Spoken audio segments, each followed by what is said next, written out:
The Hoffman Show. We're on the Team 980. We're always live as well on the free Odyssey app. What a show, what a show. If you missed any of it, make sure you check the Hoffman Show podcast. And if you're into podcasts, may I also recommend to you ESPN Daily. You'll find our friend Clinton Yates, who joins us now. And Clinton, I have a very important question for you. Yes. How many more wins do the Commanders need until the Commanders are a big enough story that I get to come on ESPN Daily? You're making me laugh way too early when I'm on the West Coast. I mean, look, I'm going to say that here's my life situation right now. Okay. Every Sunday morning, I get 2 to 3 dozen texts that say, when are you coming back to the bandwagon? Blah, blah, blah. And that's not even the point. But the reason why that's important, Craig, is because, dude, pride has returned to the fan base in a way that I haven't seen, quite frankly, since our friend Bob was there. And that was more so just sort of naked, ambition. But this is different. I'm hearing stories about Jayden showing up at the facility at 4 a.m, blah, blah. And I'm just like, okay, this is a real football franchise? Okay. And they have the wins to prove it right now. It's something to be remarked upon. And I will say this, Commanders fans, now is the time to be excited. It is as simple as that. It is just the NFL. Week to week matters. Get pumped.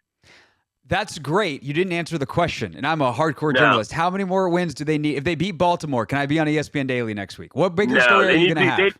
If they get to, let's just say they get to something ridiculous like 15 wins, you know what I'm saying? That's the bar? Yeah. What? Gregory, listen to me. The first time I ever set foot in an NFL stadium at RFK, do you know how many games they won that season? Let's see. It probably would have been like 10 or 11 sometime. No, it was 1991, 92, the last time they won everything. Double digits. Okay, we'll rationalize it down to double digits. When they get to double digits, if they get to, then yes. Okay, how many more wins till John Keim gets to come on? Because he's your colleague. I'm just kidding. Okay, all right.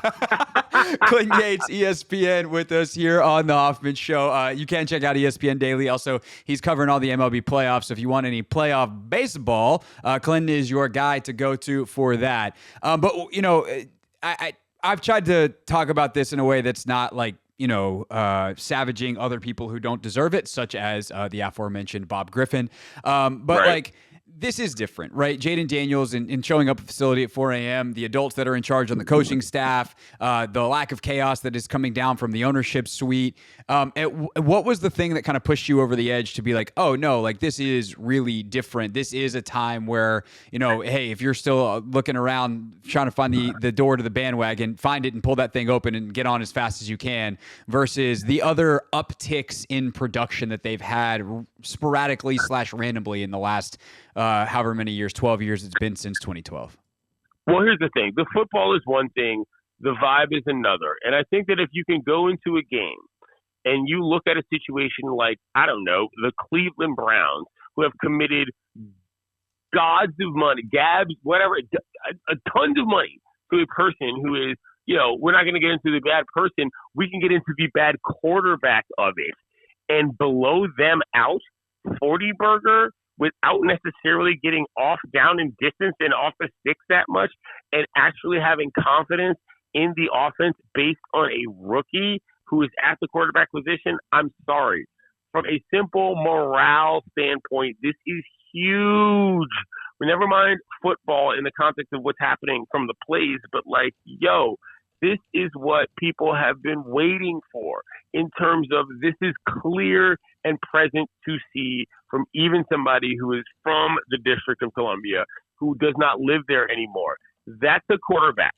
And you don't have to get crazy about pumping your chest and popping your jersey and saying, we got a franchise guy, because a franchise guy doesn't matter if you don't win anything.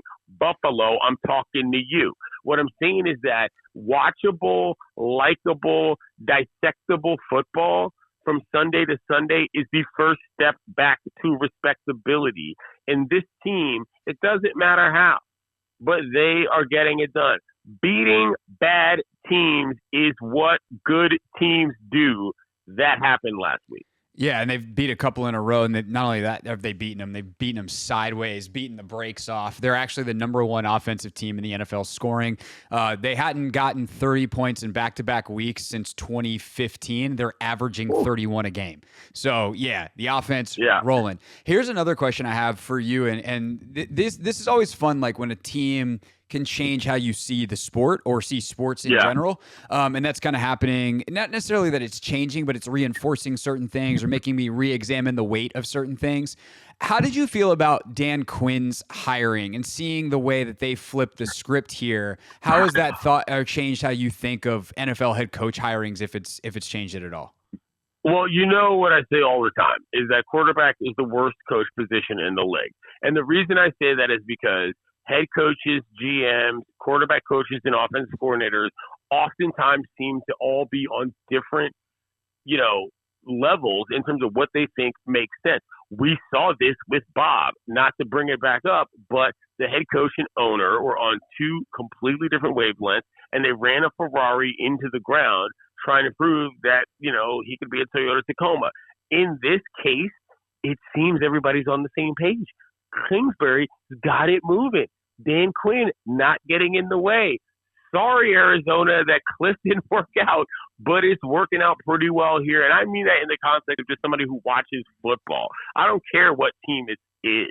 It happens to be the Commanders. It happens to be Daniels. And I think that if nothing else has gone right in this season, wins and losses are one thing. Results are going to happen. But it feels like, at least from where my vantage point is, that there is some cohesion in the unit from a, just a basic game plan standpoint. It helps that it's working. It helps that they play bad teams.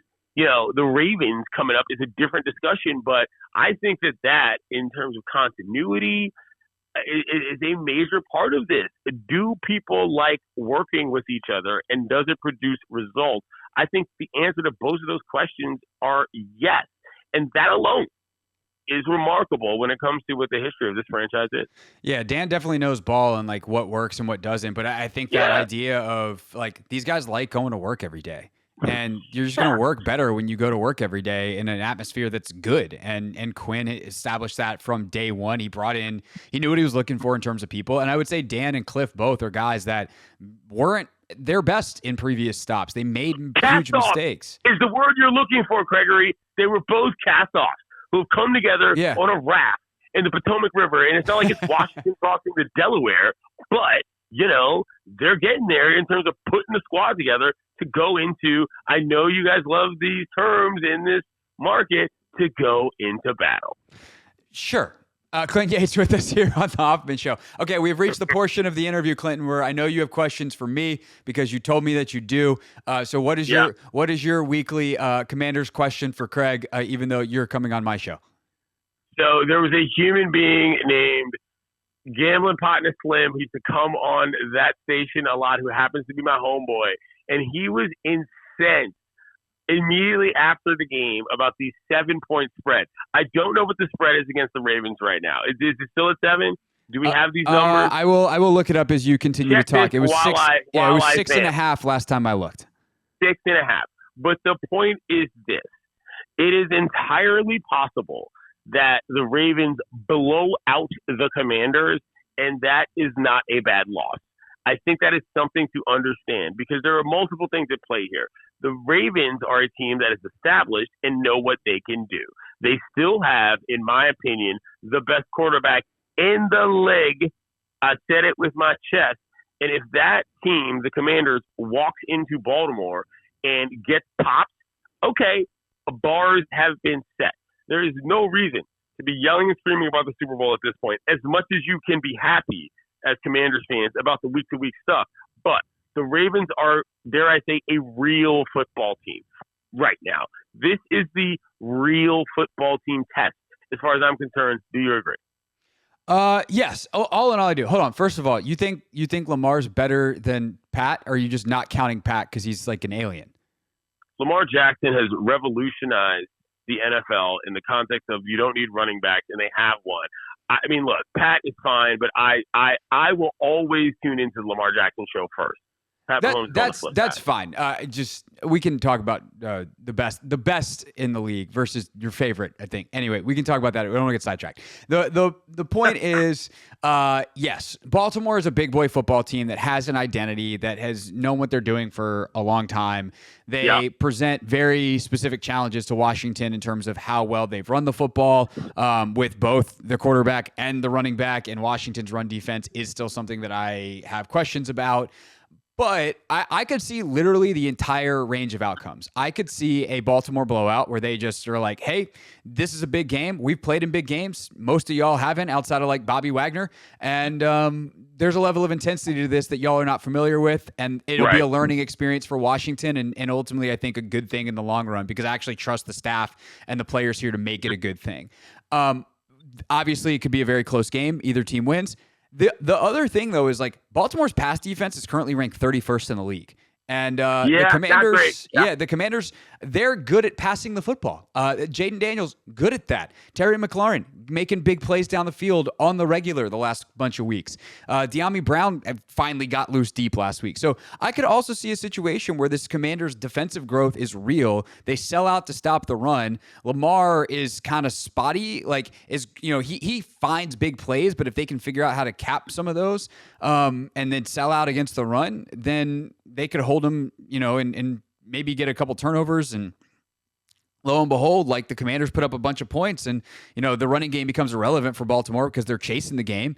And I could see a Commanders blowout. Like, was that what I'm picking? Absolutely. Stop it, Gregory. You could see a Commanders blowout. Yeah. Are we serious? Yeah, I would put it on the lowest of likely outcomes. I would say close either way is probably the top two. Baltimore blowout, then Washington blowout, but it's not close to 0% because of exactly what I just said. Like, if the problem is run defense and the other team can't stop the pass, if you can make the game flow in a way that they don't feel like they can run the football, then that could get away from Baltimore. They get out of their system, and all of a sudden you're on the front. 100%. And so, the fact that we can even have this discussion, though, I think is the larger point, right? Like, the largest point is it's not crazy to be asking if the Commanders are contenders. Oh, it's not crazy through 5 weeks if you're going to name an MVP list that Jayden Daniels is on it. It's crazy because he's a rookie, but it's not like we're outsizing or we're not inflating his value. Like, that's what he's been so far. And so that is an ultimately healthy sign. And obviously we hope it sustains, and we hope that it continues, and you're still talking about him on Around the Horn in November and December. But for right now, that's who they've been. And they can absolutely compete. Here's the last thing I'll say, Gregory, is that I thought, I'll be very honest about this, I thought the Cleveland week was going to be the week of they've got tape on the guy. Typically, after a month to 6 weeks, things change in terms of how you scout players and what they can do and their tendencies and so forth. That didn't work at all. That probably says more about the Browns at this point than it says about the Commanders. But nonetheless, 40-burger in a win matters. I think my last question to you is this, Gregory. What would it take for you to show up, Gen Pop, to just watch football at Northwest Financial, Fort Bragg, Credit Union, whatever the hell field? That's a great question, because I definitely typically don't do that. I would say this: if I was just a dude living here, didn't have the job that I have, it would be double-digit wins. No, I would want to go to a game right now. Like, straight up right now, with how entertaining this team is, plus how good they've been.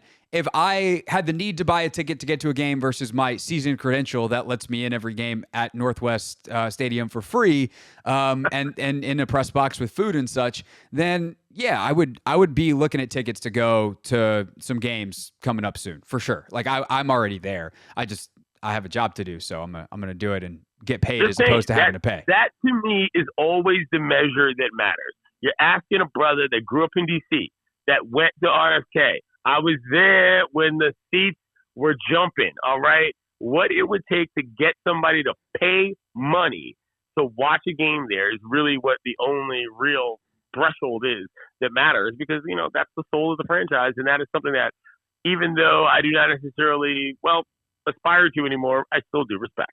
Well, then let's change the question from when do I get on ESPN Daily to if they win double-digit games, will you come back and you and I will go Gen Pop to a game together?